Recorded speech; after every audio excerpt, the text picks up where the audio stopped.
ଉଦୁଉଦିଆ ଖରାବେଳେ ଆଇସ୍କ୍ରିମ୍ ଖାଇ ଇଚ୍ଛା ହୋଇସ୍। ତାପରେ ଆଇସ୍କ୍ରିମ୍ କିଣି ଦେଇସ୍। ତାପରେ ବାଟରେ ଖାଇ ଖାଇ ଯାଇସ୍। ଆଇସ୍କ୍ରିମ୍ ରାକ୍ଷସ ବେଳେ ଗେମ୍ଫି ଦେଇସ୍। ଆଇସ୍କ୍ରିମ୍ ଖାଇ ମନ ଶାନ୍ତି ହୋଇଯାଇସ୍। ତାପରେ ମୁଁ ବାରିକି ଯାଇ ଦେଖିଲି ଯେ ଗୋଟେ ଛୋଟ ପିଜୁଳି ଗଛରେ ଛୋଟ ଚାଉଳିଆ ହୋଇସ୍। ତାପରେ ମୁଁ ଗାଧେଇ ଯାଇସ୍। ତାପରେ ଗାଧେଇସ୍। ତାପରେ ସନ୍ଧ୍ୟା ବେଳକୁ ମୁଁ ଇପି କରିସ୍। ତାପରେ କଡ଼େଇ ତେଲ ପକେଇସ୍। ତାପରେ ଛୋଟ ଟମାଟୋକୁ ପକେଇ ଦେଇସ୍। ତାପରେ ଲୁଣ ପକେଇସ୍। ତାପରେ ଗରମ ପାଣି ଦେଇସ୍। ତାପରେ ଇପିକି ଗୋଟେ ପକେଇ ଦେଇସ୍। ତାପରେ ଇପି ପ୍ରସ୍ତୁତ ହୋଇଯାଇସ୍। ତାପରେ ଇପିକି କାଢ଼ିକି ଗେମ୍ଫିସ୍। ତାପରେ ଇପିଟି ବହୁତ ସ୍ୱାଦିଷ୍ଟ ହୋଇଯାଇସ୍। ଭିଡ଼ିଓକୁ ଲାଇକ୍ ସେୟାର ସବସ୍କ୍ରାଇବ୍।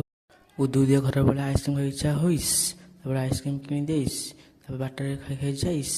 ଆଇସ୍କ୍ରିମ୍ ରାକ୍ଷସ ବେଳେ ଗେମ୍ଫି ଦେଇସ୍। ଆଇସ୍କ୍ରିମ୍ ଖାଇ ମନ ଶାନ୍ତି ହୋଇଯାଇସ୍। ତାପରେ ମୁଁ ବାରିକି ଯାଇ